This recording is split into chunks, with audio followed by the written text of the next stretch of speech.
ہم نے رب کے حکموں کو توڑا، ہم نے پرواہ ہی نہیں کی۔ ہم سمجھے دنیا میں آئے ہیں تو ہماری دنیا ہے، آوارہ ہوں، خواہشات نفس کے مطابق زندگی گزاریں، آنکھیں بے حیائی میں لگی رہیں، سوچیں آوارگی میں لگی رہیں، کان نغمے سنتے رہے، زبان جھوٹ بکتی رہی، ظلم و جبر کا بازار گرم رکھا، عصمتیں عزتیں پامال کرتا رہا، لوگوں کا مال لوٹتا رہا، حق غصب کرتا رہا، کلیجی اور دل چیرتا رہا، لوگوں کو زخمی کرتا رہا، لوگوں کے جذبات سے کھیلتا رہا، پرواہ نہیں کی کہ یہ دنیا ہے، امتحان گاہ ہے، چند دنوں کے لیے آئے ہیں، اللہ کے حضور پیش ہونا ہے، عملوں کا حساب ہونا ہے۔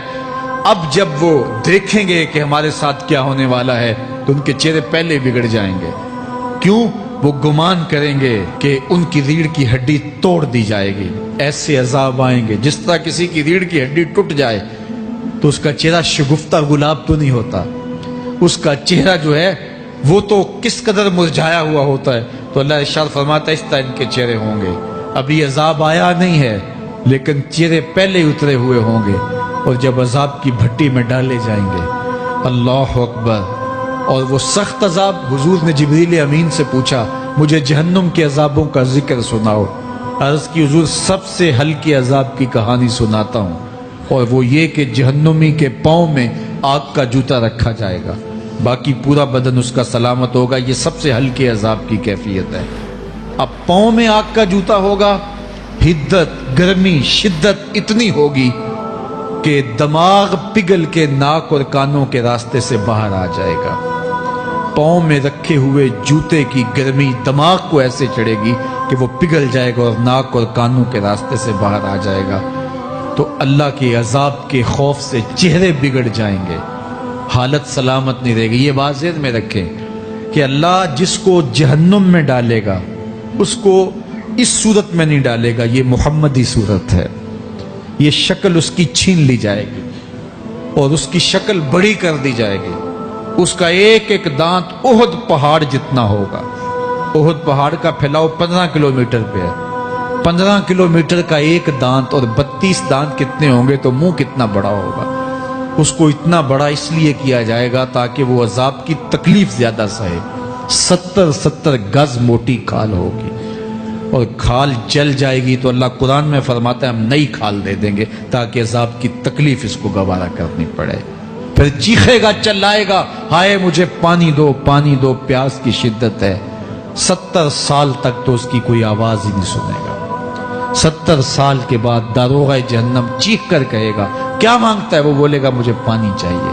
کہا جائے گا تو بے بھی ملتا ہے پانی۔ پھر داروغہ جہنم اسے پانی دے گا، کوکا کولا کی بوتل دے گا یا پیپسی تھما دے گا یا منرل واٹر کی بوتل دے گا؟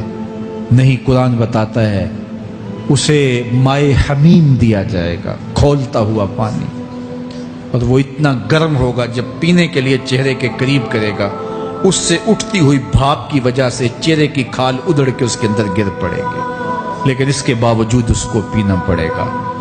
اللہ فرماتا ہے یہ دنیا ہی سب کچھ نہیں ہے، سمجھ لیا یہی سب کچھ ہے، آخرت کو بھول گئے، صبح اٹھے کام پہ چلے گئے، شام آئے آوارگی میں چلے گئے، صدائیں آتی رہی حی علی الصلاۃ حی علی الفلاح، کوئی پرواہ نہیں کی، نہ پیشانیوں نے سجدے کیے، نہ سوچوں میں پاکیزگی آئی، زندگی یوں گزار کے چلے گئے۔ ایسے نہیں، کہا ایک وہ ہوں گے جن کے چہرے شگفتہ گلاب ہوں گے، ایک وہ ہوں گے جن کے چہرے بگڑے ہوئے ہوں گے۔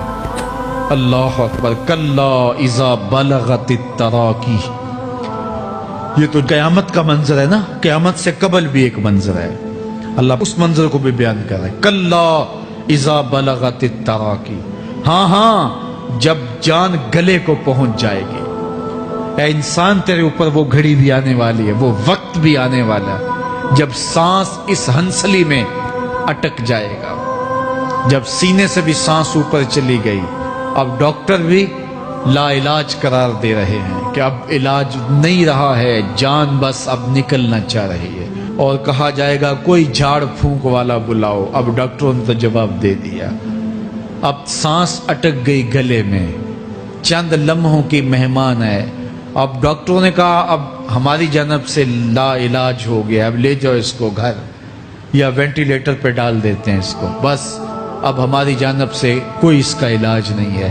اب گھر والے روتے ہیں، کہتے ہیں کوئی جھاڑ پھونک والا لاؤ، کوئی دم والا لاؤ، شاید وہ کوئی دم کرے تو اس کی جان میں جان آ جائے. ڈاکٹروں نے تو لا علاج قرار دے دیا. وَظَنَّ عَنَّهُ الْفِرَاقُ. اللہ فرماتا ہے یہ تو جھاڑ پھونک والے کو ڈھونڈ رہے ہیں، لیکن جس کی سانس یہاں اٹکی ہے وہ سمجھ گیا ہے اب موت آ گئی ہے. اس کو یقین ہو گیا ہے کہ اب موت کے لمحے آ گئے ہیں، اب میں بچ نہیں پاؤں گا. اب آنکھیں تاڑے لگی ہوئی ہیں. وَالْتَفَّتِ السَّاقُ بِالسَّاقِ. پنڈلی پہ پنڈلی چڑھ رہی ہے. جب موت آ جاتی ہے تو پھر پنڈلی سے پنڈلی لپٹ جاتی ہے، اس کو پھر جدا کرتے ہیں اور جدا کر کے دونوں انگوٹھے باندھ دیتے ہیں تاکہ پنڈلی کے اوپر پنڈلی نہ چڑھے. اللہ وہ منظر بیان کرتا ہے، صاحب یہ وقت آنے والا ہے جب دونوں انگوٹھے باندھ دیے جائیں گے، جب ناک میں روئی ٹھونس دی جائے گی، جب چٹے لباس میں کفن دیا جائے گا، جب غسال کے سامنے بے بس پڑے ہوں گے، وہ چاہے یہ بازو اٹھائے چاہے یہ بازو اٹھائے، گرم پانی ڈالے یا سرد پانی ڈالے، جب بس پڑے ہوئے ہوں گے جو ہے وہ غسل دینے والوں کے، اور ناک میں روئی ہوگی اور دونوں انگوٹھے آپس میں بندھے ہوں گے. یہ محل، یہ ماڑی، یہ کوٹھیاں، یہ بنگلے جس کو سویر شام لگ کے حلال حرام کی تمیز کیے بغیر بنایا تھا، غوث اعظم رضی اللہ تعالیٰ عنہ بولے مکان بنا رہا ہے، بسیں گے اور حساب تو جا کے دے گا. اور یہ تو ایک رات بھی تجھے اس گھر کے اندر نہیں رکھیں گے کہ چلو ایک رات مہمان رکھ لیں. کہتے ہیں نہیں نہیں، مہمانوں نے بھی جانا ہے تو جلدی کرو، اس کو سپرد کراؤ. وہ تو تیرا لباس بھی پھاڑ کے اتاریں گے، خود غسل دینے کے لیے تیار بھی نہیں ہے. تجھ سے خوف آنے لگا ہے. جاندی واری ڈرونا بنے ہوتے، ہاتھ نہ لاندے ڈر دے، جنہ لئی تو پاپ کمائے اج کتھے نہیں تیرے کر دے. آج تو وہ تیرے ساتھ تجھے غسل دینے کے لیے آمادہ نہیں ہے. وَالْتَفَّتِ السَّاقُ بِالسَّاقِ. جب پنڈلی پہ پنڈلی چڑھنے لگ جائے گی، إِلَىٰ رَبِّكَ يَوْمَئِذٍ الْمَسَاقُ. اس دن تیرے رب کی طرف ہی لوٹ کے جانا ہے. فَلَا صَدَّقَ وَلَا صَلَّىٰ. اس نے نہ تو سچ مانا اور نہ نماز پڑھی. وَلَٰكِنْ كَذَّبَ وَتَوَلَّىٰ. ہاں جھٹلایا اور منہ پھیر کے چل پڑا.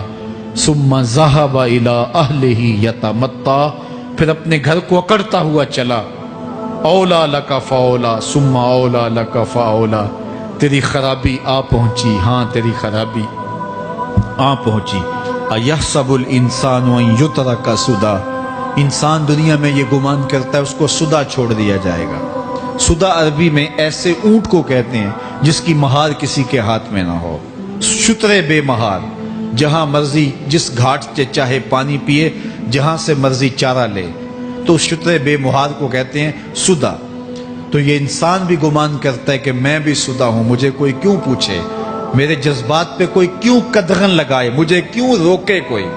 بالخصوص جوانی کے ایام کے اندر جوان کو بڑا ہوتا ہے کہ کوئی مجھے کیوں. وہ تو ماں باپ کے کہنے میں بھی نہیں آنا چاہتا. وہ کہتا ہے کیوں مجھے روکتے ہیں، میری جوانی ہے، میرے جذبات ہیں، مجھے آزادی سے جینے دو، کیوں میرے راستے میں رکاوٹ بنتے ہو، میں سدا ہوں.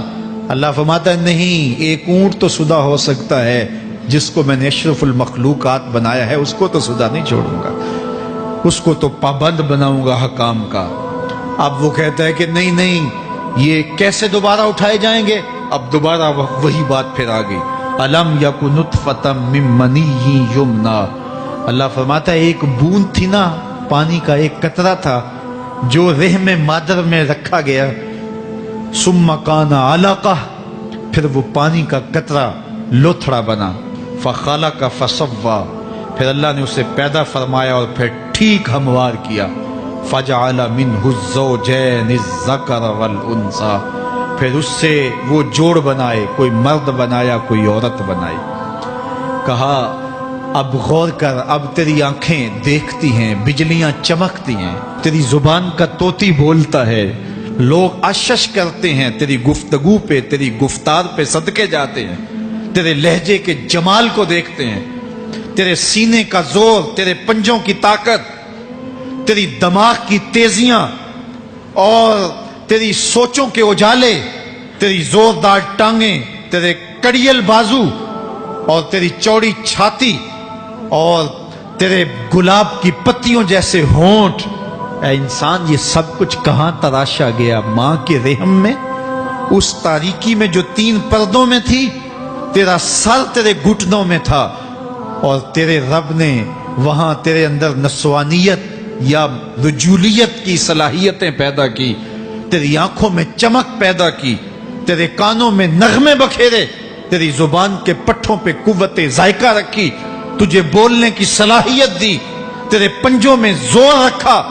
آج تو مفتی شہر ہے، آج تو علامۃ الدہر ہے، آج تو قاضی القضات ہے، آج تو منسٹر ہے، آج تو وزیر اعظم ہے، آج تو پہلوان ہے، آج تو شہزادہ ہے، آج تو بادشاہ ہے، آج تو زوراور ہے، آج تیری طاقت کے کیا کہنے؟ آج شیروں کو تو نچا لیتا ہے، ہاتھیوں کو تو بٹھا لیتا ہے، آج تو بڑا زوراور گھڑ سوار ہے، آج تیری طاقت کے کیا کہنے؟ تو کشتی کرتا ہے، زمانہ دیکھنے آتا ہے، آج تیری طاقت کے شوہرے ہیں، تیری عظمت کے تنتنے ہیں، لیکن انسان تو ایک ناپاک قطرہ تھا اور رحم مادر میں تھا۔ تیرے اندر یہ رنگ کس نے بھرے؟ تیرے کانوں میں نغمے کس نے رکھے؟ تجھے دماغ کی قوتیں کس نے دی؟ زبان کو بولنا کس نے سکھایا؟ آنکھوں میں توانائیاں کس نے رکھی؟ تیری زبان کا طوطی بولتا ہے، یہ سلیقے کس نے دیے؟ پھر اللہ فرمایا، کتنا زوردار بیان ہے، الیس ذالک بقادر علی ان یحیی الموتى، جو ماں کے پیٹ میں ایک نطفے کو ایک خوبصورت انسان بنا سکتا ہے، ہڈیوں کو جوڑ کے دوبارہ انسان نہیں بنا سکتا؟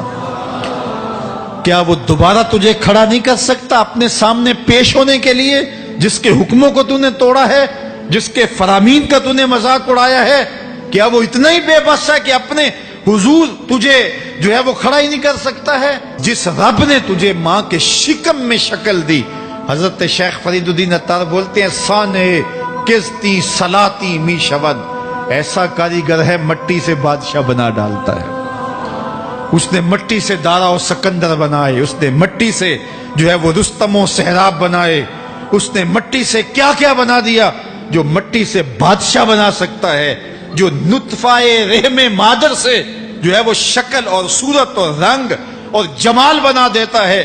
تیری صورت نکھرتی ہے، تیرے ہونٹ گلابی ہیں اور تیری نرگسی آنکھیں ہیں، تیرے ریشمی بال ہیں اور تیری خوبصورت رنگت ہے، تو چال چلتا ہے تو لگتا ہے قیامت چل رہی ہے، تیرا قد رانا جو ہے وہ صنوبر کو شرماتا ہے، تیری گفتار کے تنتنے ہیں۔ جس نے اتنی خوبصورت شکل ماں کے رحم میں بنائی، کیا وہ ہڈیوں کو جوڑ کے دوبارہ انسان نہیں بنا سکتا؟ وہ دوبارہ انسان بنائے گا اور پھر تجھے اپنے حضور کھڑا کرے۔